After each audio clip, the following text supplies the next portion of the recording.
और पवित्र आत्मा भी कुछ ऐसा नहीं सिखाएगा जो यीशु की 4 किताबें, यीशु का चेला पतरस, यीशु का चेला पौलुस और उसके बाद के जितने भी लोग थे जो प्रभु के चेले थे, वो किसी भी प्रकार का पवित्र आत्मा कॉन्ट्रडिक्ट नहीं करवाएगा, विरोध नहीं करवाएगा।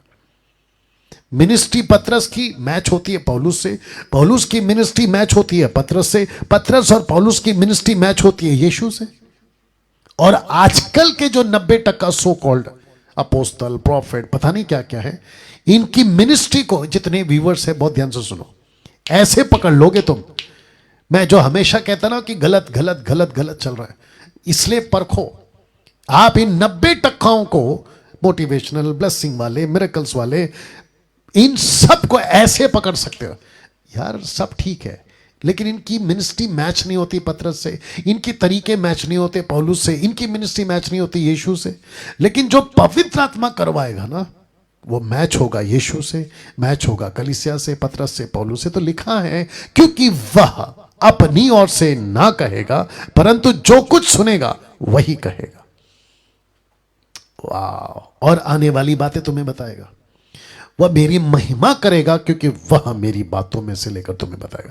तो मेरी बातों में से बताएगा, मेरी बातों में से बताएगा, देख लो कितनी बार लिखा है, कम से कम 2 बार से तो ज्यादा ही लिखा है। तो इसका मतलब यह हुआ कि एक राजदूत को एक सहायक दिया गया। वचन 26 क्या कहता देखो, परंतु सहायक अर्थात पवित्र आत्मा, ये 14 का 26, जॉन 14:26, परंतु सहायक अर्थात पवित्र आत्मा जिसे पिता मेरे नाम से भेजेगा, वह तुम्हें सब बातें सिखाएगा और जो कुछ मैंने तुमसे कहा है वह सब तुम्हें स्मरण कराएगा। He will bring to you in remembrance. Yeshu की बातें तुमको वो याद दिलाएगा, वो रिमाइंड कराएगा। क्या बात है! इसका मतलब ये हुआ कि कुछ लोग कहते ना, मुझे अनुभव मिला पवित्र आत्मा का। बकवास! क्योंकि पवित्र आत्मा ऐसा कोई अनुभव वचन के बाहर आपकी कभी नहीं कराएगा। जो लिखा है वो वही है, उसके बाहर पवित्र आत्मा कुछ नहीं करवाएगा। और जो कुछ लोग कहते हैं ना कि मुझे ये अनुभव मिला, मुझे वो दर्शन मिला, तो वो लाइन अप होना चाहिए वर्ड ऑफ गॉड से। आपका दर्शन, आपका स्वप्न, आपका भविष्यवाणी, आपका मिरेकल्स, आपका A to Z अगर स्क्रिप्चर से लाइन अप नहीं हो रहा है तो आदमी गलत है वो। और उसको जितना जल्दी नमस्ते करके दूर हट सको तो हट जाना, नहीं तो तुमको ले डूबेगा वो आदमी। या कैसा लग रहा है दोस्तों अभी तक? या राजदूत की ताकत पवित्र आत्मा है। कैसे? देखो यीशु ने क्या कहा था एक्ट्स 1:8 में, प्रेरितों 1:8 में उन्होंने कहा था कि परंतु जब पवित्र आत्मा तुम पर आएगा तब तुम सामर्थ्य पाओगे। वाह! यरूशलेम, यहूदिया, समरिया, पृथ्वी के छोर तक मेरे गवाह बनोगे।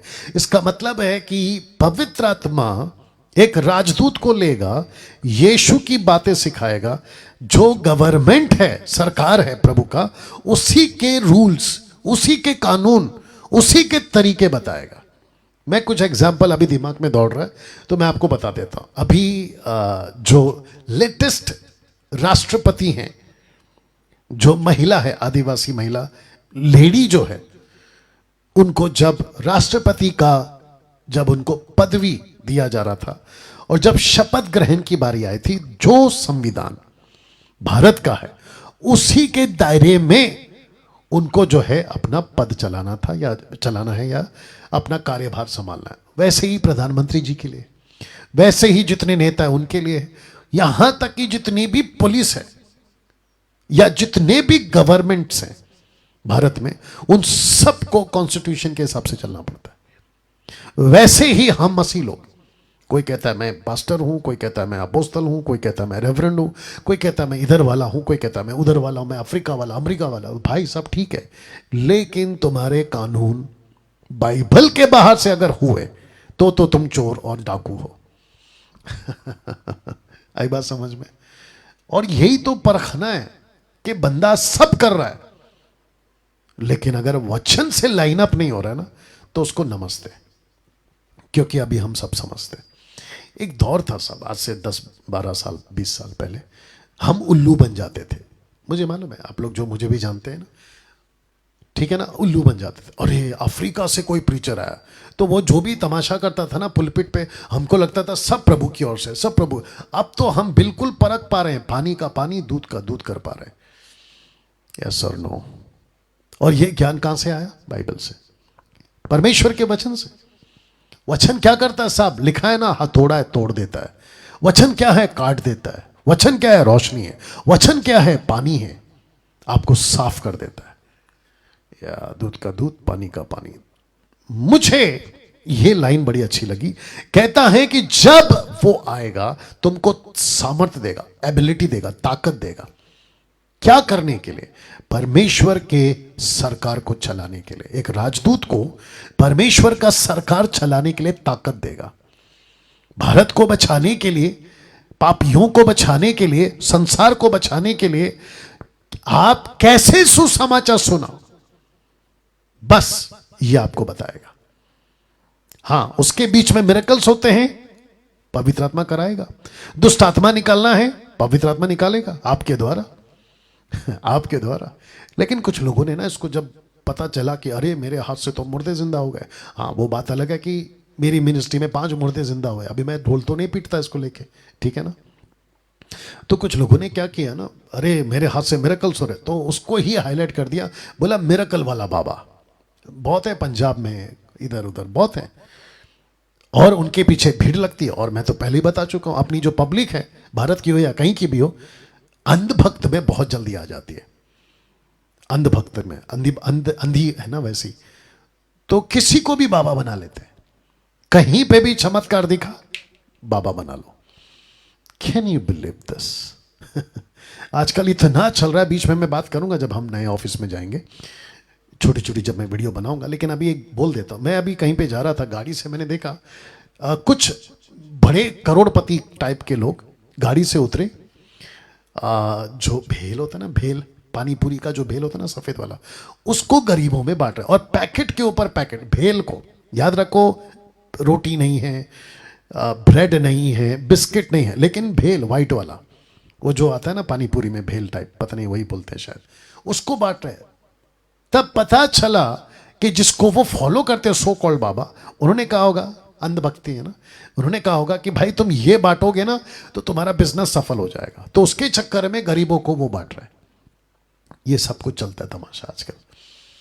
और वैसे ही मसीहत के अंदर भी है। कहीं पे किसी पास्टर ने या किसी बाबा ने, अपोस्तल बाबा, ये बाबा, वो बाबा, इधर का बाबा, उधर का बाबा, अगर हाथ रख के, तेल डाल के, पानी दे के कुछ कर दिया तो उनको लगता है कि अरे वाह, मतलब यही तरीका है, इनके पास ही आने से काम होगा। मूर्खता है, मूर्खता है, मूर्खता है। 3 बार बोल चुका। बीच में अभी मुझे किसी ने पूछा था कि क्या प्रार्थना निवेदन देना चाहिए विश्वासी बनने के बाद, यीशु को अपनाने के बाद। ये बीच वाले जो चुपके से घुस गए ना, आपका जो रिश्ता है ना पिता के साथ, पिता का और पुत्र का, पिता का और पुत्री का, बेटा का और बेटी का, इस रिश्ते को तोड़ के आपके साथ जोड़ते हैं कि तुम नहीं जाओ बाप के पास सीधा। मुझे एक बात बताइए, आप लोग भी तो बच्चे वाले होंगे ना कोई जो मुझे देख रहा है। आपका बच्चा डायरेक्ट आपसे मांगे या अंकल से मांगे, आप ही बताइए। तो आपका परमेश्वर आपका क्या हुआ? लिखा है ना, साफ लिखा है रोमियो 8:14 से, उसने आपको और मुझको ले पालकपन, पिता, अब्बा, पवित्र आत्मा की ओर से, नहीं लिखा है कहने का हक दिया। और यीशु ने क्या कहा? चेलों ने जब पूछा हमें प्रार्थना सिखा, उसने क्या कहा? उसने ये नहीं कहा कि हे यहोवा, ऐसा बोलने को नहीं बोला। उसने कहा हे पिता, आ फादर। तो जब वो आपका बाप है तो आप डायरेक्ट मांगिए ना। अभी कुछ बुद्धिजीवी लोग कहते हैं अगर हम किसी को प्रार्थना निवेदन देते तो उसमें आपको क्या तकलीफ है? ए भाई, मुझे कोई तकलीफ नहीं है, बस तुम अपने परमेश्वर पिता से वंचित हो जाओगे, क्योंकि ये इनकी चाल है आपके पैसे लूटने के। पैसे का टॉपिक निकला तो और एक बोल देता हूं। ये जितने भी बड़ी बड़ी मिनिस्ट्री वाले, मैं नाम तो किसी का लेता नहीं हूं, कहीं से भी, भारत से, अमेरिका से, कहीं से भी, ये जो बड़ी बड़ी मिनिस्ट्री वाले, सो कॉल्ड बड़े बड़े पास्टर्स या बड़े बड़े मैन ऑफ गॉड, जब ये इनके जो भी कोऑर्डिनेटर्स या इनका जो स्टाफ होता है ना, जब ये आपको अप्रोच करता है कि प्रभु के बड़े दास के पास में आप इतना फंड भेज दोगे, आप इतना पैसा भेज दोगे, तो वो वहाँ से आपके लिए प्रार्थना करेंगे, आपका बिजनेस, आपका नौकरी, आपके बच्चे, आपका स्कूल कॉलेज, बच्चों का शादी, XYZ सब अच्छा होगा। मैं आपको बताऊं, ये एक बहुत बड़ा ट्रैप है। ट्रैप समझते, जाल, आप उसमें फंस जाओगे। और कुछ लोग तो फंस गए। मैं आपको एक सलाह देता हूं, अगर ठीक लगे तो अपनाओ, अदरवाइज आपकी मर्जी। मैं कौन होता हूं आपको ठीक करने वाला? प्रभु ठीक करेगा। न्याय के दिन आपको पता चल जाएगा कि आज की मेरी बातें कितनी रेलेवेंट थी आपके लिए या कितनी सच्ची थी आपके लिए। उतना पैसा उनको देने के बजाय आप राह चलते किसी गरीब को खाना खिला दो और डायरेक्ट खुद प्रार्थना करो प्रभु से, क्योंकि लिखा है, मत्ती की किताब उसका 6:5 से आगे पढ़ लीजिएगा, आपको मिल जाएगा, ठीक है ना। अपने घर जा, दरवाजा बंद कर और अपने पिता से, शब्द लिखा है टू योर फादर, अपने पिता से प्रार्थना कर। आप लाखों रुपया भेजते हैं वहां पर, कोई 10 भेज रहा है, कोई 20,000 भेज रहा है, कोई 1 लाख भेज रहा है, ऐसे कितने पैसे। मैं कहता हूं कि किसी मिशनरी को पैसा दो जो गांव में सेवा कर रहा है बेचारा, उनको पैसा दो। हाँ, इनमें भी बहुत सारे गड़बड़ वाले, वो बात अलग है, क्योंकि मुझे भी आते रहते हैं इनके कॉल। फेक लोग होते हैं ये लोग, करते कुछ नहीं है लेकिन कहते हैं मिशनरी है, वो बात अलग है। लेकिन आप अपना पैसा इनके पीछे बर्बाद मत करो। और मैं आपको अभी बता देता हूं, परमेश्वर ऊपर का जो सिस्टम है, राजदूत की बात चल रही है इसलिए ये बात कर रहा हूं। राजदूत है तो उसका एक राजा है, तो राजा का राज्य है, राजा का राज्य है तो राज्य का नियम है, नियम अगर है तो उसका राजदूत का काम है कि वो नियम के अनुसार प्रचार करे। यही मैंने बताया था ना आपको। मैं इसी वसीले से कह रहा हूं, ऊपर बैठा परमेश्वर के पास में कोई फेवरेट प्रीचर नहीं है। अगर ऐसा किसी दिन हो गया, और ऐसा तो बाइबल में नहीं है, लेकिन अगर किसी ने बोल दिया कि ऊपर परमेश्वर के पास में A लेवल के प्रीचर्स हैं, B लेवल के, C लेवल के, तो वो एक नंबर का झूठा है। क्योंकि परमेश्वर किसी का पक्षपात नहीं करता। परमेश्वर हर एक को एक समान प्यार करता है। डैनियल राज की प्रार्थना भी सुनेगा, आपकी भी प्रार्थना सुनेगा। कोई मुझसे बड़ा भी होगा। अगर आप लोग कहते हैं ना, कुछ लोग याकूब का किताब 5 का 16-17 का अलग मतलब निकाला, बोला धर्मी जन की प्रार्थना के प्रभाव से बहुत कुछ हो सकता है। तो तुम धर्मी नहीं हो? आपको किसने कहा कि आप धर्मी नहीं है? यीशु की धार्मिकता में आप धर्मी है। और किसने कहा कि जो तुम जिसको प्रार्थना दे रहे हो वो बहुत बड़ा VIP है? ये कहां लिखा है? क्या यहां 2-3 तारे लगे हुए, उसके तमके लगे हुए? ऐसा कुछ नहीं है ना। तो जहां तुम इतने पैसे दे रहे हो ना, वो देना बंद करो। अगर कोई देख रहा है, अकल आ गई होगी आपको।